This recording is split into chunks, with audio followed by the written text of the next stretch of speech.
Kabak op ya, kabak op, kesubat op, kabak bin op ya, kabak bin op di tes ya, tes umum Polda Metro Jaya. Dan sore ini kami akan menyampaikan ya, berkaitan dengan teman-teman pasti yang akan menanyakan ada DPO ya, DPO kasus pembunuhan yang di Lebak Bulus. Teman-teman pasti menanyakan terus, dan sore ini kami jawab. Jadi memang betul ya, memang dalam kegiatan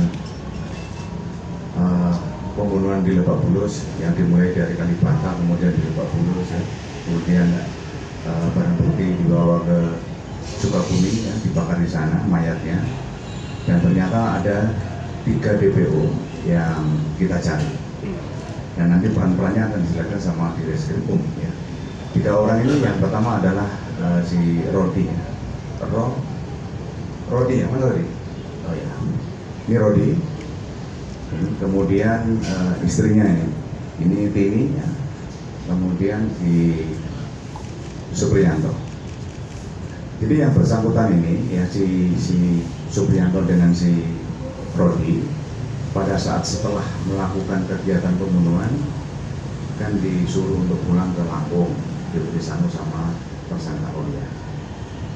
Kemudian bersangkutan naik bus ya, naik bis dari Kampung Rambutan, kemudian menuju ke Merak, kemudian sampai ke Lampung Selatan. Istrinya Tini itu. Kemudian besoknya, setelah semalam dia tinggal di sana, besoknya bertiga ini yang ingin sembunyi gitu ya, ingin sembunyi dari kejaran petugas. Akhirnya dia berangkat naik mobil umum ya, mobil umum menuju ke arah Poku jika Palembang di sana.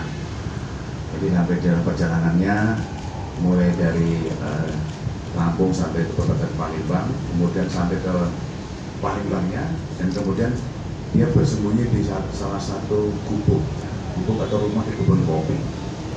Itu jaraknya 2 kilo, jalan kaki 2 jam dari jalan besar, kemudian jalan selama 2 jam menuju ke rumah gubuk di tengah kebun kopi. Kebun kopi itu milik orang tuanya Rodi di sana. Jadi bertiga tinggal di situ, dan kemudian sampai waktunya dari penyidik Polda Metro Jaya dibantu oleh Polda Lampung ya. Jadi kita bisa menangkap 3 orang tersebut. Jadi pada kesempatan ini juga kami menyampaikan terima kasih kepada Polda Lampung yang telah memberi bantuan sehingga tersangka atau DPO 3 orang ini bisa kita menyampaikan kepada mantan pembantunya, yaitu saudara Karsini atau Tini ya, TN yang di belakang. Ya, saudara K curhat bahwa dia merasa kesulitan ya, masalah utang, kaitannya dengan utang di bank. Kemudian suaminya tidak mengizinkan untuk menjual asetnya, sehingga ada kekecewaan untuk berencana menghabisi suami dan anaknya. Kemudian saudara Karsini ini Tini ya, merasa prihatin dengan kondisi majikannya, sehingga tergerak hatinya untuk membantu ya. Kemudian dia menghubungi suaminya, yaitu saudara Rodi ya, RD yang di belakang, coba untuk membantu juga ya. Kemudian merencanakan ya untuk melakukan penyantetan terhadap korban saudara Edi. Kemudian ternyata AK ya, kemudian saudara Rodi, kemudian saudara Alpan dan saudara Kevin berempat berangkat di Jogja untuk mencari tukang santet.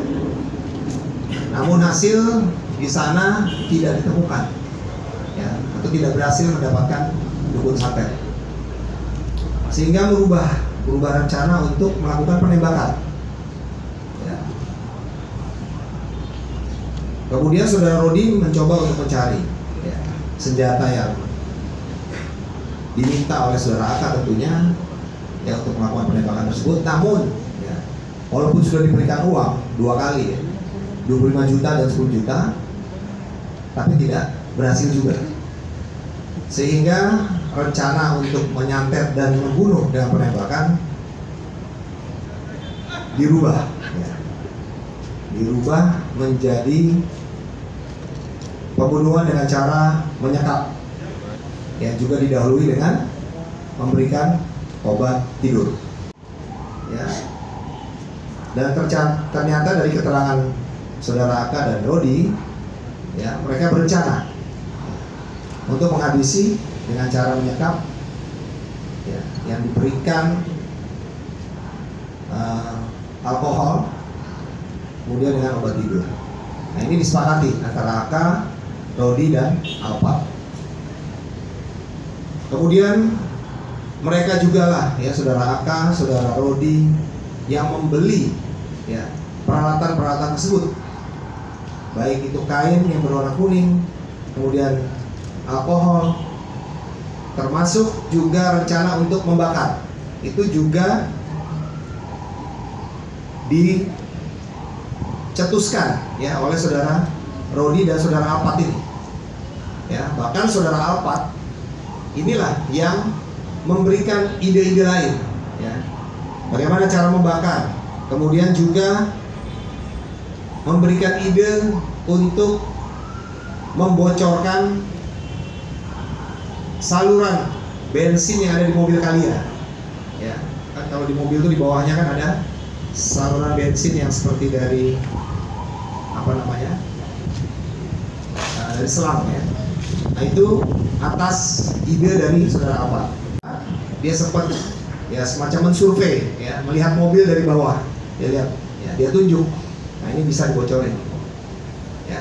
Nah, ini tujuannya untuk rencana setelah dibunuh kemudian dibakar dengan membuat trigger, yaitu yang saya sampaikan, dengan komponen obat nyamuk ya, spiral ya, yang dibakar kemudian digunakan juga dengan bensin dan korek api ya. Harapannya begitu ini terbakar kemudian bisa meledak karena ada bensin yang menetes secara pelan-pelan dari saluran yang dibocorkan tadi. Nah, ini ide-ide yang disampaikan oleh Alpa. Namun pada saat ide-ide itu sudah dianggap matang di mobil, ya ternyata berubah pikiran si Alpa ini ya. Mungkin karena dia merasa takut ya, dia merasa takut dengan rencana ini, sehingga dia berubah pikiran sehingga pura-pura kesurupan. Nah, hal ini pun disampaikan kepada saudara Rodi, sehingga saudara Rodi menyampaikan, ya sudah, kamu pura-pura kesurupan aja lah. Akhirnya pura-pura kesurupan. Nah, sehingga diantar ke hotel kembali di daerah Kalibata, eksekusi ya. Sehingga kegiatan ini dilanjutkan oleh saudara AK, saudara CP ya, saudara SG dan AG.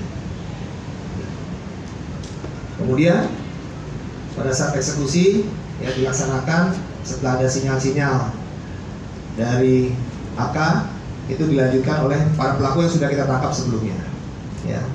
Untuk saudara RD dan AP ya, tidak ikut di dalam kegiatan eksekusi, namun ikut dalam perencanaan pembunuhan berencana ini. Kemudian tim tetap melakukan upaya-upaya pendalaman ya, dan penyelidikan, dan akhirnya pada hari Sabtu kemarin tim berhasil menangkap ketiga pelaku di suatu perkebunan kopi di daerah Opu, Sumatera Selatan ya, tepatnya di rumah orang tua saudara Rodi ya, di tengah hutan kopi, dan berhasil ditangkap dan diamankan.